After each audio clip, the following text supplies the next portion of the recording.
Today here on All In with Bryan Weatherford, we'll be all into photography. Now, let's be honest. These days, anybody with a smartphone thinks they're a photographer. I got news for you. You're not. Maybe you can take pictures, but there's a big difference between someone who takes pictures and an artist who takes professional photography. That's what we're going to learn about today here on the show. Our guest name is Gaby Deimeke, and interestingly enough, her photography business is called Gaby Deimeke Photography. Gaby, welcome to the show today. How are you?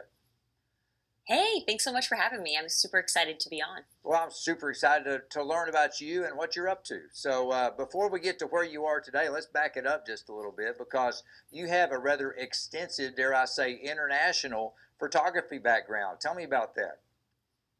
Yeah, so I've kind of bounced around all over the place. I did college in St. Louis, Missouri, and then grad school in London, England, which was crazy. I was there for 2 years studying fashion photography. Then I moved to New York. I was there kind of doing a variety of stuff, food photography, fashion, portraits. And now I'm in Austin, Texas, doing wedding photography and kind of a variety of stuff. Well, a variety of stuff, but all built on that background that you literally built all over the world. As you do your wedding photography, do you find that your background with fashion photography, does that play into it at all? I would think it would, but I don't know. You're the artist, not me. You tell me. Yes, so you're totally right. Everything that I studied when I was in London doing fashion shoots, doing London College of Fashion, and then when I was in New York doing, street styled shoots and stuff like that, totally has an influence in my wedding photography. So that's what I like to tell brides, when we're out in fields doing wedding shoots and stuff like that. I really pull from my fashion expertise and try to make it look editorial and look like it has a fashion element to it. Yeah, one thing that I like to remind people, I touched on it briefly when I was introducing you, but I'm going to bring it up again. Just because you have a camera doesn't mean you're a photographer, all right? But when you get to your level as a professional photographer with your extensive background, your creativity, frankly, your talent, it's a whole other thing. You truly are an artist to the point, I was looking at the notes today, you actually had an art exhibit, a photo series, and I'm going to bring up the name because I want to say this, all right? The Badass Women photo series. Go into that. What constituted... How does someone get to be part of the Badass Women photo series? Yeah, so I started the Badass series when I moved to New York. I kind of just moved there, didn't really have any connections with, a network and stuff like that. And so as a young female business owner, that was really important to me to kind of build out that network. So I started looking to successful women, entrepreneurs, business owners, creatives, to kind of give me advice. And I would ask to sit with them, hear what they had to say, hear the things that helped them building their business, and then kind of took it and used it in my own. And so after I had kind of built up a network of all these women, I decided to do a side project called the Badass Women Art Gallery Show, where I photographed all these successful women, like in their offices, in their homes, in their favorite spot in New York. And it kind of just built up. And then I ended up doing 55 portraits. And then I had an art gallery show for it in Brooklyn. So it's actually really exciting. I've decided to continue the series in Austin. So I'm going to do 50 more portraits of female founders and business owners in the Austin area. Yeah, I have to say that's just genius on so many levels, but I'm just going to bring it on down to basic business level. Someone like yourself who's just getting started in the business world, you're quite confident in your photography skills, maybe not so much in your business skills, frankly, because you haven't done it before. But you immediately went out to talk to people who had done it. And then at the same time, you did them a favor by doing portraits of them and putting it into the studio. It's just genius. But again, coming back down here, did you find that they were receptive to share ideas with you, one businesswoman to another, to help answer your questions? Oh my gosh, absolutely. It was crazy because once I sat down with most of them, they were so excited to tell me all the things that worked for them and they really wanted to help me out. So it was really cool to just have like a full circle moment where I was talking to them, they were giving me advice, and then they were kind of passing that advice down. And then as you were saying, like I got to help them take a cool photo of them that they got to then share with their audience. So it was a really cool experience, and I'm just excited to be continuing it. And hopefully, I can continue doing it in other cities as well, and it will expand to just this huge network. Well, now that you've been a successful businesswoman in your own right for some time, have you got to the position yet to where people are asking you for business advice? Yes, I definitely get a lot of DMs on Instagram where people will say, what kind of camera should I buy is like the main thing that people ask.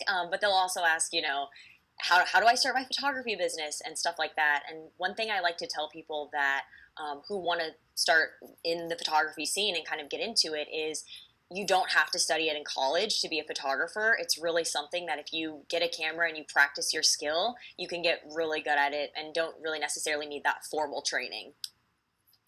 As we've been chatting about the fact that you were able to get a lot of great advice from what other women have done as they're putting their businesses together. First of all, it's numerous businesses. You weren't just talking to photographers, you're just talking to business women in general. But one term that stuck out to me is you mentioned the fact they told you everything they'd done to get where they were. There's a lot of people that can learn from failure. Talk to me about that just a little bit, about what we can learn from failure and really how important failure can be to the long term. Yeah, so I think so many business owners come to a roadblock or have some kind of failure and then stop at that point and just let that negatively impact them. Whereas, like, so many of these women who have these like mega successful companies were telling me that when they came to a failure or they had a roadblock, that was actually the thing that they were like, okay, I'm going to be persistent about this and I'm going to keep going and figure out how to solve it. And instead of thinking it like as a failure, they would think of it as a puzzle, something that they could solve. Rather, sometimes when you think of it as a problem, it's like there's no way I'm going to fix this. But changing that mindset can really be the key to getting past whatever it is. Well, and nothing has ever happened like has recently happened. Talking about whatever it is, COVID hits, and it impacted all businesses. I don't care what anybody's business is, it impacted it, and sadly, for the most part, impacted in a negative way. What impact did it have with you? How have you dealt with it, and how are you getting through it? Yeah, so it was definitely crazy at first. Within like a week in March, about 6 to 8 months of my photo shoots that I had booked got canceled. So that was really scary to be like, oh my gosh, that was my income. What am I going to do? But I think for any business, it was like a great time to figure out, how can I pivot? How can I be unique? How can I offer things that are online? So one thing that I did was I ended up doing like Zoom photo shoots, figuring out how I could still further my brand even if I couldn't do things in person. And now I think it's just figuring out, okay, how can I do these photo shoots outside? How can I do them in a safe way? How can I still make my business happen even though the world is changing so much? And you were able to pull it off like all successful business owners, male or female, that can pivot. I love that word. I mean, I don't think it's too early to say that word's been overused, because it has not. It's impacted everybody. So let's get on to the personal side of things here just a little bit. Obviously, you're a professional photographer. What type of personal interests? What do you like to do when you're not out doing stuff for others? Yes, so one thing that I love to do that I haven't gotten to do lately because of COVID is photograph concerts and music festivals. So that's something that is just awesome. It's like a fun way that I can also express my photography, but also just enjoying music, because music is something I'm super passionate about. Besides that, I love to travel. Obviously, when I was in London, I went to like 25 different cities, 30 cities, 25 different countries. So yeah, I'm always ready to explore a new place, bring my camera with me, kind of thing. So as we're rolling into a new year, dare I say, wedding season, we'll be here sooner than we know. How are things looking from a business standpoint? Are the brides getting a little less scared and actually booking and planning and going to use you? Are things looking up?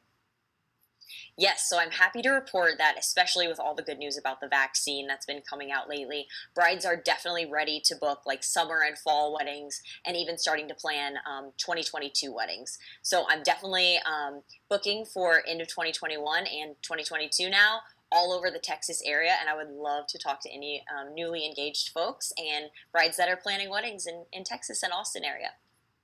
Well, there you go, folks. And the big takeaway today is this. Once again, anybody with a camera is not a photographer. Most of them are just somebody with a camera.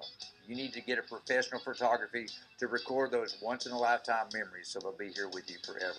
Hey, Gabby, great story. We appreciate you sharing with us today. It's fantastic. Great news you shared there at the end. I'm going to leave it right there. Continued success. All the best for the new year. Take care.